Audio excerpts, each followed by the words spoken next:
Welcome to రోటి పచ్చళ్ళ episodes. ఈరోజు ఏం పచ్చడి చేస్తారో మా అత్తయ్యని అడుగుదాం పదండి. హాయ్ అత్తయ్య. హాయ్ అమ్మా. ఏం చేస్తున్నారు? దోసకాయ పచ్చడి చేస్తున్నా. ఎలా చేస్తారు చూపిస్తారా? చూపిస్తా. ఇవన్నీ వాటిలో కావాల్సిన అత్తయ్య? దోసకాయ, పచ్చిమిరపకాయలు, వేరుశెనగపప్పులు, తెల్లగడ్డ, చింతకాయ పచ్చడి, ధనియాలు, మెంతులు, ఆవాలు, జీలకర్ర, ఇంగవ. ఆయిల్ వేసాను. ఇప్పుడు అన్ని ఒకసారి వేసేస్తున్నాను. ఓకే, కొంచెం ఫ్రై చేసుకోవాలా? ఫ్రై చేసుకోవాలి.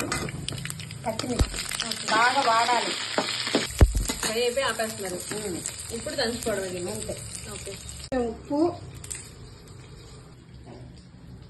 కొంచెం పసుపు, పచ్చిమిరపకాయలు వేస్తున్నా రోట్లో. ఓకే, పసుపు, ఉప్పు. ఓకే. ఫస్ట్ ఇవి దంచుకొని తర్వాత మిగతా వేసుకోండి. వేరుశెనగపప్పు వేస్తున్నా. ఓకే,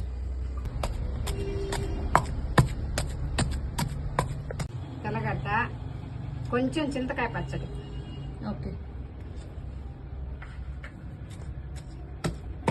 దోసకాయ ముక్కలు వేస్తున్నాను. ఓకే. ఇవి లాస్ట్ లో వేసుకోవాలి దోసకాయ లాస్ట్ ముక్కలు. లో ఎక్కువ టైం 2 నిమిషాలు.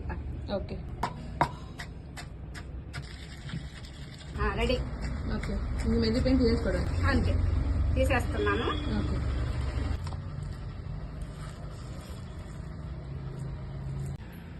ఇప్పుడు దంచుకున్న పచ్చళ్ళకి తిరగమాత వేస్తున్నారు అత్తయ్య. ఆయిల్ వేసుకుని ఆయిల్ వేడెక్కిన తర్వాత తెల్లగడ్డలు వేస్తున్నారు. తర్వాత ఆవాలు, జీలకర్ర. ఓకే, ఎండుమిరపకాయలు వేస్తున్నారు. ఇప్పుడు కరివేపాకు. ఓకే, ఇది కొంచెం చల్లారాక అప్పుడు వేయాల. లేదంటే పచ్చడిలోకి ఉడికిపోతుంది వేసుకోవాలి. దెబ్బ ఉడకద్ది. అందుకోసం అట్లా చల్లారి చేసేస్తాం. తిరగమాత చల్లారింది, పచ్చళ్ళలోకి వేస్తున్నారు. వేసేస్తున్నాం. అంతా కలిపేసాను. ఒక్క బొట్టు నిమ్మకాయ ఓకే, ఇప్పుడు బాగా కలుపుకోవడం. వేసేయండి. చాలా బాగుంది. దోసకాయ తగులుతుంది, పప్పులు, చింతకాయ అన్ని టేస్ట్ బాగా తగులుతుంది.